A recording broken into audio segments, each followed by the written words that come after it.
That's the obligatory thumbs up. All right. Good evening, board members and residents. I'd like to call to order our regular board meeting for Monday, February 10th, 2025. I'd ask that everyone present please rise for the Pledge of Allegiance. I pledge allegiance to the flag of the United States of America and to the republic for which it stands, one nation, under God, indivisible, with liberty and justice for all. Mr. Witt, will you please take the roll call? Yes, Mr. Backens. Here. Mr. Brado. Here. Mrs. Brown. Here. Mr. Olgiati. Here. Mr. Tominello. Here. Mr. Witt here. Mr. Verkust. Here. Thank you. Next on our agenda is the approval of the consent agenda, including the approval of the regular board meeting minutes of January 27th, 2025, approval of the workshop minutes of January 30th, 2025, and approval of the bills in the amount of $1,330,825.96. Be looking for a motion to approve the consent agenda as presented. So moved. Support. We've got a motion by Mr. Olgiati with support by Mr. Badkins. Discussion on the motion. Hearing none and seeing no public comment, all those in favor, please signify by saying aye. Aye. Those opposed, motion carries. Thank you, board. Next is the approval of the agenda. Board members, prior to the meeting, I did propose the addition of item F4 regarding some HVAC invoices that I passed out, so I'd be looking for a motion to approve the agenda with the addition of item F4. So moved. All right, is there support? Support. Okay, we've got a motion by Mr. Tominello, a support by Mrs. Brown. Discussion on the motion? Hearing none and seeing no public comment, all those in favor, please signify by saying aye. Aye. Those opposed, motion carries. Thank you, board. Next is announcements. Senior Metro Park passes are now sold out. That's specifically those for senior citizens. We still do offer the $35 discounted permits for township residents. That's available at the treasurer's office. Just visit the treasurer's office counter for more information. Throughout the year with various holidays, sometimes there's some confusion to know when the trash pickup occurs. For an easy list of holidays and the waste hauler schedule, you can visit our township website under the residents tab. Here you can find all the information regarding the waste hauler. Our township library continues to offer many fun and exciting programs for our residents. You can check out the monthly calendar posted on the library's website or contact the library directly, 586-329-1261 for more details. For more information on these, as well as all other township events, you can call the supervisor's office, 586-466-1445. Visit our website, www.harrisontownshipmi.gov, or follow us on Twitter, X at HarrisonTWPMI. Mr. Tominello? Yeah, I just wanted to let everyone know the 2024 winter taxes will be due this Friday, February 14th, at the treasurer's office. Thank you very much. Okay. Are there any other announcements from the board? Hearing none, I would invite our county commissioner, Mrs. Barb Zinner, to come on up and give us an update on county matters. Thank you, Mr. Supervisor and Board. The only thing I want to just say, tomorrow at the board meeting, we'll have meetings this week, that we'll be going over the agenda, what's happening with the jail and the center that's working with that.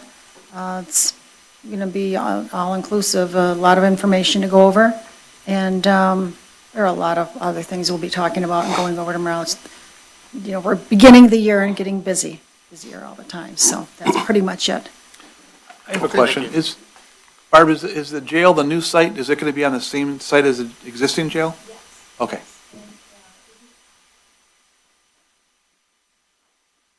And I'm sure people know, but maybe they don't, you can view the meeting now. So if you have time to watch it live, you can. And if not, you can get a recording of it. And so this really, it will be quite picturesque with the changes, and you'll see part of the old building, and everything's described really very meticulously. So it'll be interesting. All right. Thank you very much. right, next on the agenda, item D1 from the Finance Department, Mr. Witt. Yes. So before us, we have a review of some of the additional fees for implementation of the GASB standards. GASB stands for the Governmental Accounting Standing Boards, and they go, it seems more and more they're issuing these standards that our auditor has to help us check and make sure we're implementing, and they do add additional work beyond the original scope of our audit. So we have our normal audit fee, which is the $49,600. But as we're going through, we're looking at implementing GASB 101, and as well as the software. There's GASB 101, and then GASB 96, and then I believe there's the IT, the SAS 143 and 145. So again, a lot of jargon and that kind of stuff, but these are things that were new for auditing, and we have to include them outside of our base fee that was quoted several years ago. So they couldn't have been foreseen. We've been trying to work with our auditor to make sure there's no after-the-fact issues where we come up with extras, and we wanted to make sure that we came to you guys before they even came out to start the work to know, hey, this is what we need to get our audit done, to be able to get that unmodified opinion to make sure we're still in compliance. For them to be able to do this work and help us through with all this, it's a cost not to exceed $10,000. What you'll note is that we won't have those additional charges for the drain work that historically we've had. The finance director did most of the work last year and plans to do the entire work last year. That was usually around a $7,000 to $8,000 bill right there, so. Not 78, 7 to 8,000, Yep, sorry. just to clarify, yep. But yeah, so that would be that would be a group of fees that we've been able to avoid because our finance director is doing that work internally. But these are all new requirements, Yeah, things that and- we didn't know were coming. And usually once they help us set up the work papers and know what they're looking for, and they know what they're looking for, because unfortunately the auditors are learning some of it at the same time as we are, usually we're able to take those papers over and do the work ourselves, so, Yeah, this additional cost may not be permanent, yeah, but time will tell based on the volume of work. correct. All right. Any questions, or is there a motion?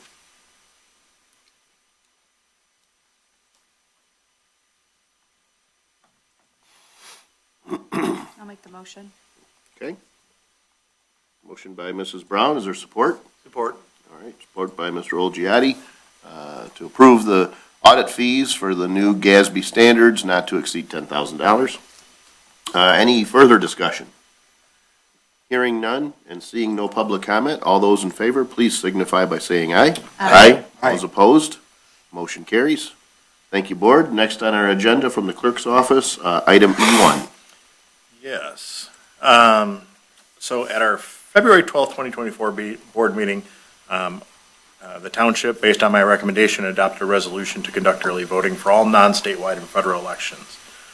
This was done in a large part to be able to provide consistent voting experience for our residents and have set voter expectations that this type of voting exists. We wouldn't have an election and be like, hey, we're not doing absentee voting tomorrow.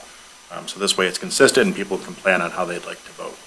However, we are currently preparing for a special election called by the Mount Clemens Community School District. It'll be held on May 6, 2025. The only portion of Harrison Township that is included in the Mount Clemens schools is Selfridge Air National Guard Base.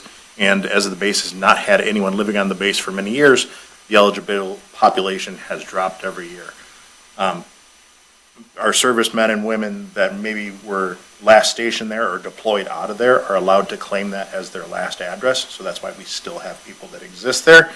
Because if you're overseas, you still have to have a home address. So that's where some people will still claim that. We only have 3 people in total that are eligible voters for that area at this point. Based on this, we feel that early voting in this instance would not be of service to our residents while adding additional costs to the school district. So I have a resolution in the board packet for board consideration that would opt us out of conducting early voting for this election only. Make a motion to opt out of the early voting for the May 6, 2025 special election. All right, is there support? Support. All right, we've got a motion by Mr. Tominello, a support by Mr. Brado. Pretty straightforward. Any discussion? Hearing none and seeing no public comment, I believe that requires a roll call. Yes, sir. Mr. Tominello? Yes. Mr. Brado? Yes. Mr. Batkins? Yes. Mrs. Brown? Yes. Mr. Olgiati? Yes. Mr. Witt, yes. Mr. Verkest? Yes. All right, next on our agenda, also from the clerk's office, item E2. Another election-related item for preparing for this special election. We are recommending that the board approve a temporary polling location change for the voters of Precinct 6B. That's the area that's covering for this election, to the Harrison Township Administration Building here. This would prevent us from needlessly disrupting the school at South River where we normally do it, because regardless of the size of the election, we still have to go and set up booths, we have to set up people, and so we're taking space from them, and then they're also allowing potentially people in and out of their school, they have the doors open. They'll do it if, we have an agreement, they'll allow us to, but, when the 3 people that are registered, the one that has voted consistently is an overseas voter, so they're voting absentee pretty consistently. We didn't feel there was a need to open the polling location at South River. We will notify all the people that are registered voters that there has been a change, but I would ask the board to approve to temporarily relocate that for this election only. Discussion, or is there a motion? I'll make a motion to temporarily relocate polling location for precinct 6B for this election only. All right, is there support? Support. All right, we've got a motion by Mr. Olgiati with support by Mrs. Brown. And you listed a cost of $10. I'm assuming this is notification mail. We got a mail postage, that's really it. Yep, So, okay, good. the spot requires you to put some, and I'm like, well, it does include postage, so I might as well put a number there. Yeah. All right, any discussion? Hearing none and seeing no public comment, all those in favor, please signify by saying aye. Aye. Those opposed? Motion carries. Thank you, board. Next on the agenda, item E3. Yes. So as we talked about a little bit last meeting when we did our community development block grant hearing, we were successful last year in getting grant money to do sewer lining for Marillac Street, Homeview Street, and Edmund Street lining projects. These streets are off of Ballard there, sort of near Tucker Park. The total estimated cost of the project is $159,172. That includes contingency and the engineering cost for the project. CDBG is covering $150,000 of the cost. Wade Trim had prepared the attached proposal for preparation of project bidding documents, as well as assistance during the bidding and during the construction of it. So as you can see, they sort of gave us a detailed breakdown in the attachment of what the specific work they're doing. The big thing that it includes for us and for my standpoint is doing the CDBG requirements of the Davis-Bacon required wage interviews, pay sheet verification, all that kind of stuff as well. So that's all included here in the proposal. So this is start to finish design, bid, award, construction engineering, Davis-Bacon stuff all the way through to the end. So they're proposing the work at a cost of $17,900. And again, that money would come from the Water and Sewer Department's budget. Discussion, questions, or is there a motion? Make a motion to contract with Wade Trim for engineering services for the CDBG sewer lining project at a cost of $17,900. All right, is there support? I'll support that. Okay, we've got a motion by Mr. Tominello, support by Mr. Brado. Discussion? Hearing none and seeing no public comment, all those in favor, please signify by saying aye. Aye. Those opposed? Motion carries. Thank you, board. Next on our agenda, item F1, regarding replacement of 7 vehicles. Board members, in 2020, we started using Enterprise Fleet Management to assist us with buying and selling the various township vehicles. We meet with Enterprise annually to review our fleet, as well as talk about and examine market conditions. The last several years have been a challenge in the automotive market. The OEMs were limiting fleet sales, and as a result, we did not replace any vehicles for a couple of years. These conditions have improved, and we are ready to replace 7 vehicles. Attached are the quotes for the leases for these vehicles. There are 4 proposed replacements for the building department, 2 2025 Chevy Silverado 1500 work trucks, pickups to replace 2 2015 Chevy Silverado 1500 pickups, and 2 2025 Chevrolet Silverado 1500 work truck pickups to replace two 2020 Chevy Silverado 1500 pickups. There are 3 proposed replacements for the Water and Sewer Department. Two 2025 Chevy Silverado 1500 LT pickups to replace two 2020 Chevy Silverado 1500 pickups, and one Ford Transit 250 cargo van to replace one 2017 GMC Savannah 2500 cargo van. 4 of these are direct replacements for existing leases, and 3 are replacing vehicles that we purchased before we used Enterprise. Enterprise will order the vehicles, manage any equipment installation, specifically in the Ford Transit cargo van, and sell the vehicles that we are replacing. I'm recommending that we replace these 7 vehicles through Enterprise Fleet Management, an estimated monthly cost of $5,293.14. Couple additional details. So we're talking about 7 vehicles total.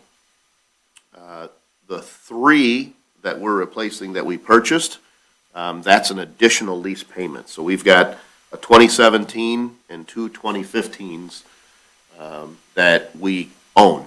So that would be a new lease payment for those. The 2017 GMC Savannah, about 123,000 miles on that truck. It's rear-wheel drive. There have been times that that's been a problem for us because it gets stuck.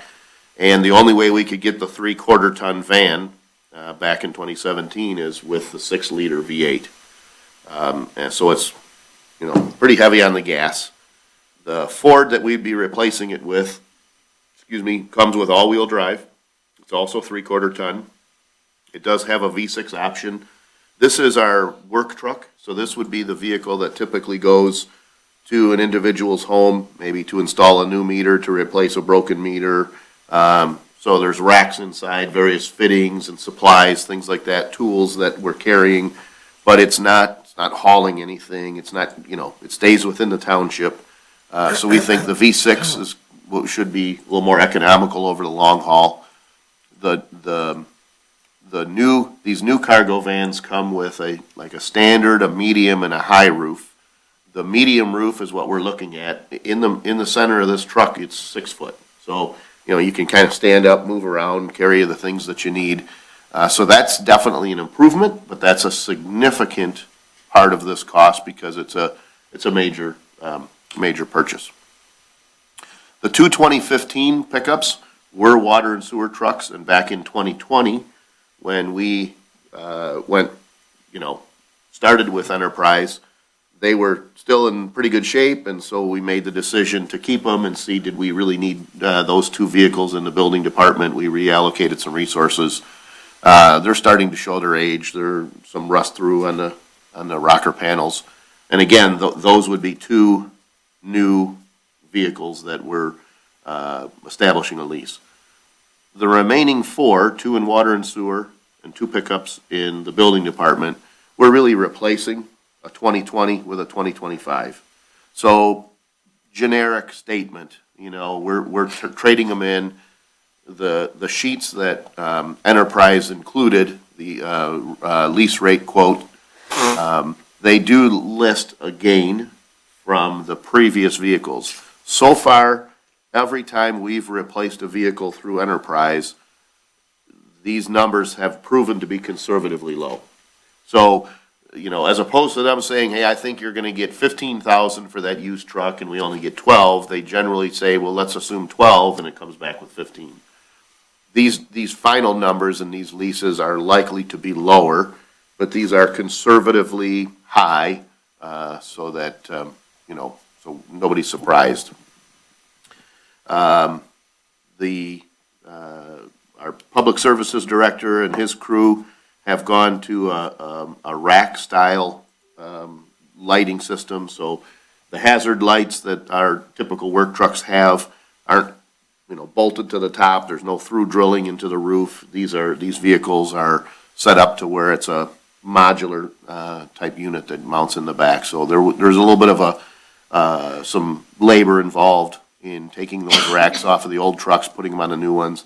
There'll be some minor costs associated with removing the labels from the old trucks and putting labels on the new trucks, but it's well within everyone's spending limit. The idea behind this is to hold these trucks long enough to get some use out of them, but not so long that we kind of lose that value for resale.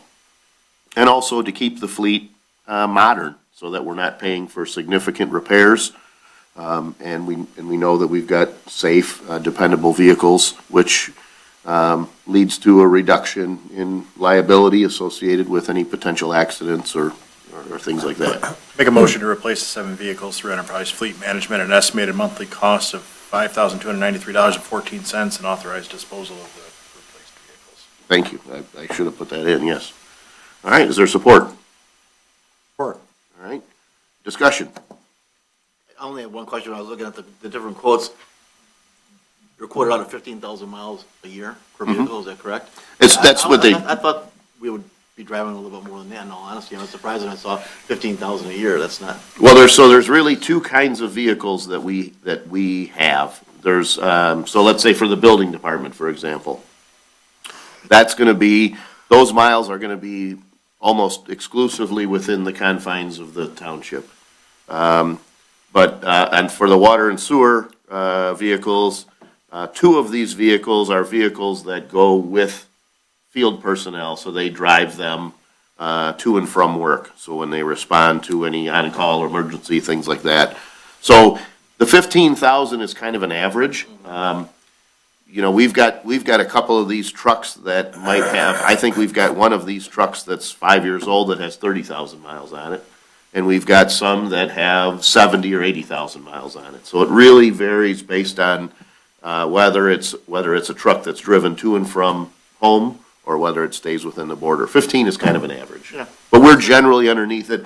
Again, though, this isn't a lease in the sense that we're paying for, like, in other words, if the miles are, let's just say that they assume 15,000 and 5 years from now, we assume 75,000 and a truck only has 30,000. We're going to get the actual resale. When they sell that truck, that's what we get. So Right. the 15 is just built in Sure. for numbers. That's fine. But it'll vary from truck to truck. Yeah, we're not gonna get a mileage, we went over mileage, we're not getting a bill. Right. Right. Right. But presumably, if I've got a pickup in the building department that goes, 30,000 miles in 5 years and another one that goes 80,000 in 5 years, I'm gonna get a better resale on the lower mileage vehicle. Sure. So, Thank you. yep. Any other discussion? They're going to sell the 3 vehicles that are new to the They'll sell all lease 7. program? They'll sell all 7. Okay. Yep. I think last time it was like $150, $200. It was minimal fee to do it. It is a minimal fee, and when we went through this the first time, we had some vehicles, because the previous vehicle management plan, if you will, would be to hold them until they were just done. And, we had holes in the floors, and we'd weld sheet metal on and things like that, which, again, it's one approach. But some of those vehicles were so old that Enterprise didn't offer the sale. In other words, their targeted buyer is not necessarily, a 15-year-old rusted out truck. So we did take some vehicles in the past to Motor City Auto Auction. I anticipate that they would sell all 7 of these vehicles. And that's really a part of the advantage. And like, we're utilizing their expertise in knowing how to market those vehicles to get the maximum resale. And frankly, we used to use Macomb County's annual auction. Macomb County stopped doing that auction. And as a result, we struggled for some time before we used Enterprise in being able to liquidate vehicles because we didn't have a system for it. Right. Okay. Right? Any other discussion? Hearing none and seeing no public comment, all those in favor, please signify by saying aye. Aye. Aye. Those opposed, motion carries. Thank you, Board. Next is the sick leave policy. So, going through all these. All right.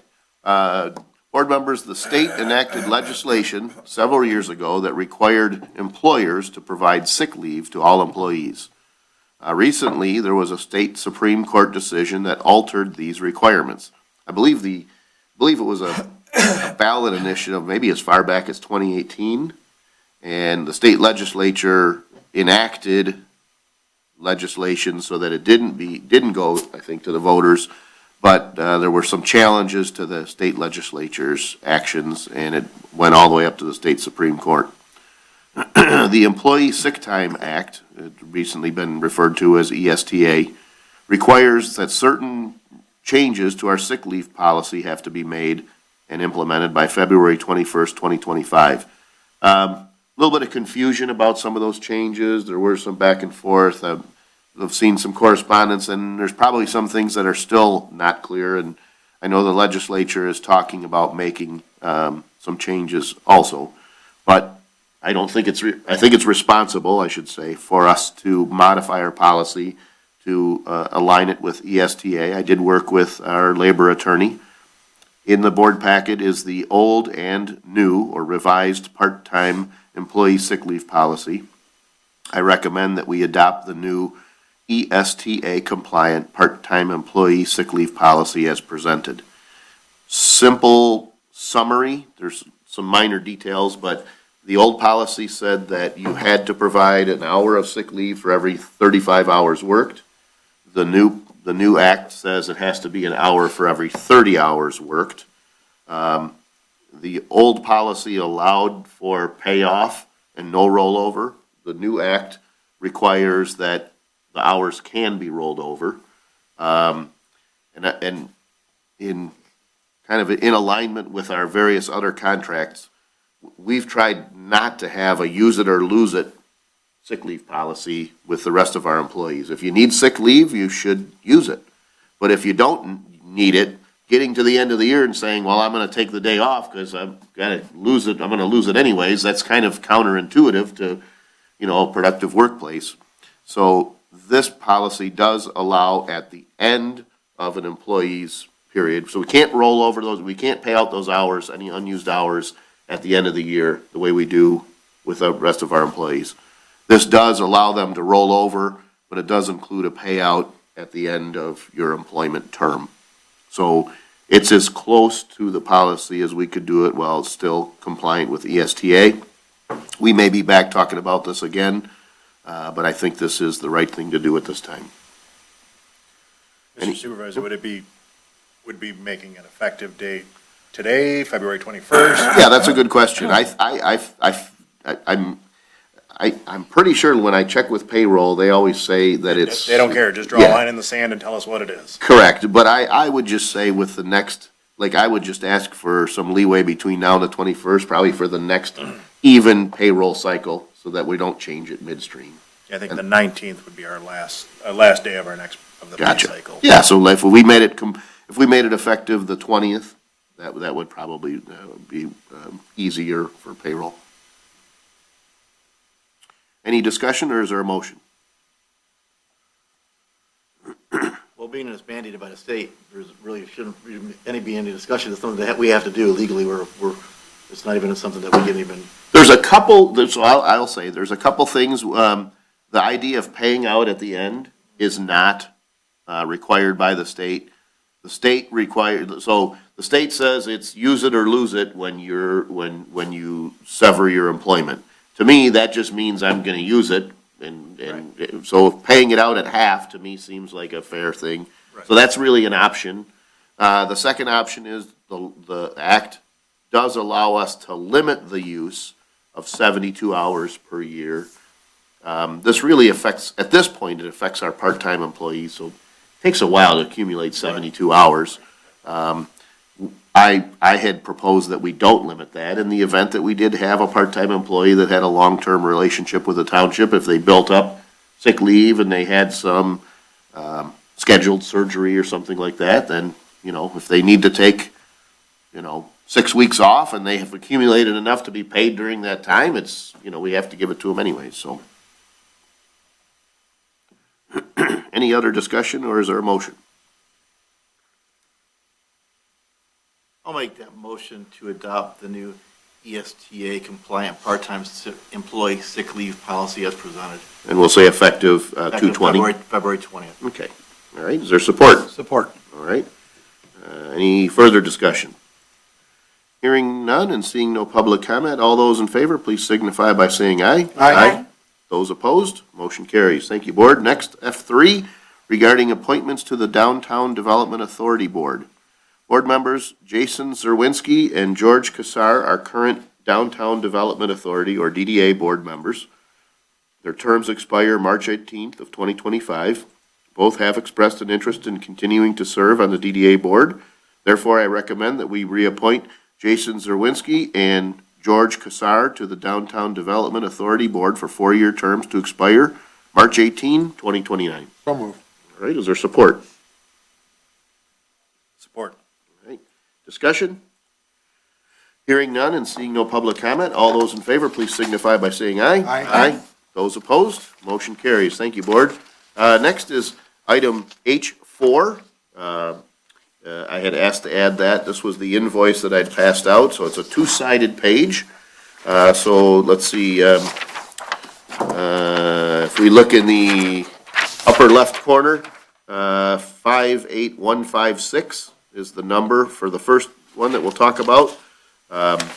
So this is the work that was done to, I guess we'd say, improve the heat for the library. So I did bring this, I believe, 2 weeks ago to the board, and we did discuss this, and I had given a budgetary amount. The budgetary amount was for the scope of work.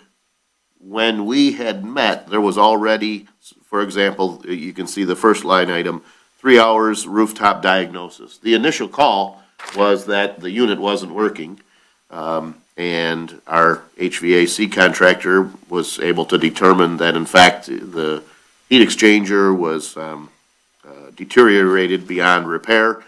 He did try to see if he could find a replacement. The unit that we have up there is no longer manufactured, which led us to saying, okay, is there something we can do? Because putting a completely new unit up on the roof for 1.5 years and disposing of it is inefficient. So there is a main trunk that runs right underneath us in this floor, and we initially thought we could tap it into it right at the very wall. We actually had to go back about halfway across the basement, so it did take a little bit more duct work. So that there's a little bit more work there. The other thing that was completed is the HVAC contractor had indicated that a part of the reason the unit failed was because the cold air return for the rooftop units is kind of a little bit too close to the actual heat distribution. So as opposed to pushing out heat and drawing, pushing out heat over here and drawing cold air from there, the unit was kind of like just circulating air in a relatively small area. And so for the second rooftop unit that's in better shape, this scope of work includes duct work that relocated that cold air return to give that distance that the heat travels, further distance to make the unit more efficient, probably give it a little bit more life, and probably save a little bit of energy, so it's not short-circuiting, if you will. So this is work that will be in place at least throughout this, time until we might, the library might choose to renovate this building. But it's got to get us through this winter and next winter. The one unit is not enough to keep up, especially when we had that really cold weather.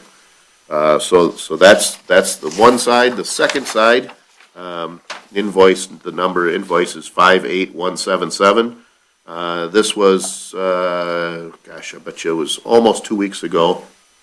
Well, trying to think of when it was right around when we had the workshop.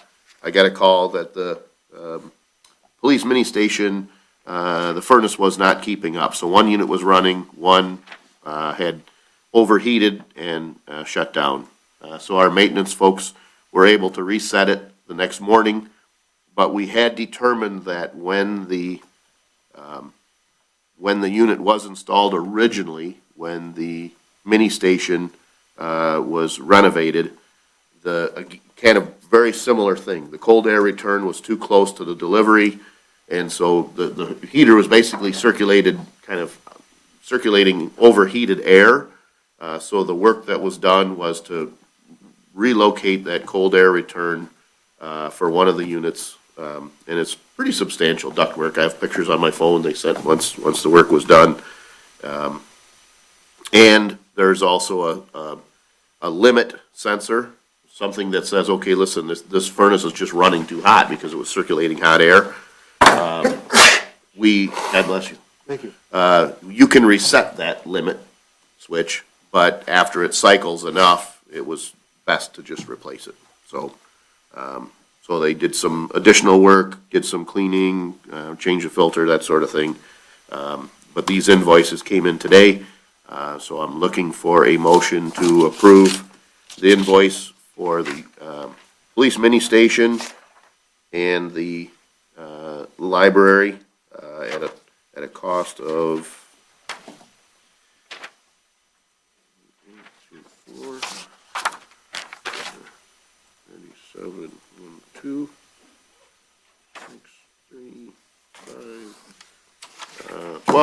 $12,537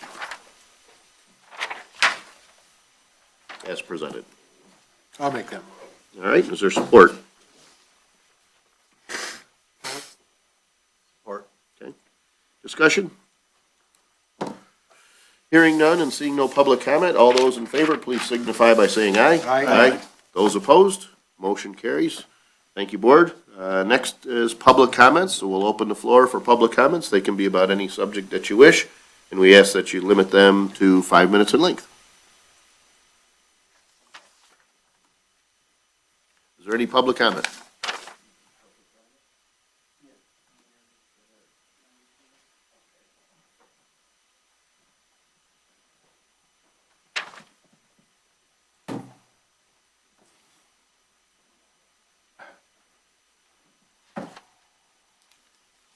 Good evening. My name is Dominic Mayuri. I reside at 11285 Belvedere, and I know we'll be reconvening probably in a couple weeks to go over my matter of the request. And I'm here tonight just to give a brief recap of the timeline in what occurred. Back in 1998, I purchased three lots at market price. There were 3 buildable lots with the home on one. Shortly after I purchased the property, I took the advice of the township to combine it to one parcel and one tax ID. Years later after that, the ordinance changed to where you might have to have a minimum, I believe, of 70 feet per parcel or per lot, or whatever the proper terminology is, because you guys know that, I don't. After that was done, a resident of Harrison Township purchased an 80-foot lot on the lake and was allowed by the township to split the 2 40-foot lots and build on the one home, one lot, and then build on a lot right next door that was allowed to be split to 2 40s. Today you guys have, developed an appellate court so that you can deal with issues like mine that, when you do an ordinance, it's hard to foresee how it'll impact every resident down the road. So I think what you did was smart. Today where I'm at is, I believe a precedent was set, and I'm hoping that you guys do what's fair and just and not get bogged down necessarily in the red tape of what your ordinances are. To me, it was a simple thing. It's a win for the township and it's a win for the resident if I'm allowed to go back to the 3 original marketable lots that I bought in 1998. Had I never combined them at the advice of the township, I'd have 3 buildable lots today to build 3 homes. And, and I appreciate everybody taking the time to look at it, and hopefully you've driven down by my house and see that I've put some money into it, made it look a lot better than what it did when I originally purchased it back in 1998, and took about 8 dumpsters just to clear the empty lots. So I thank you for your time, and I'll see everyone in a couple weeks. Thank you. Thank you.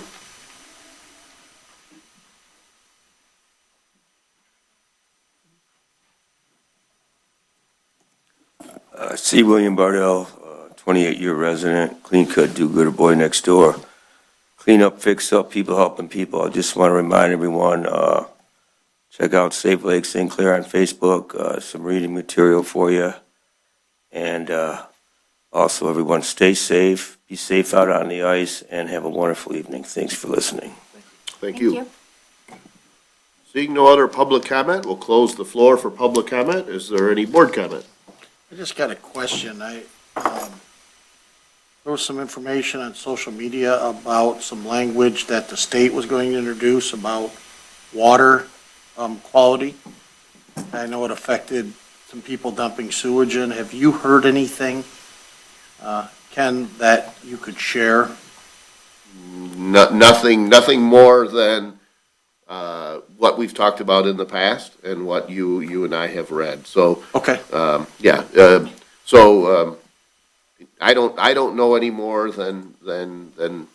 Status quo, Yeah. I feel like we've, if I use the term, kind of kept our foot on the gas pedal on this, right? I think that might have even been a quote in one of the papers, like, we need to keep pushing forward on this.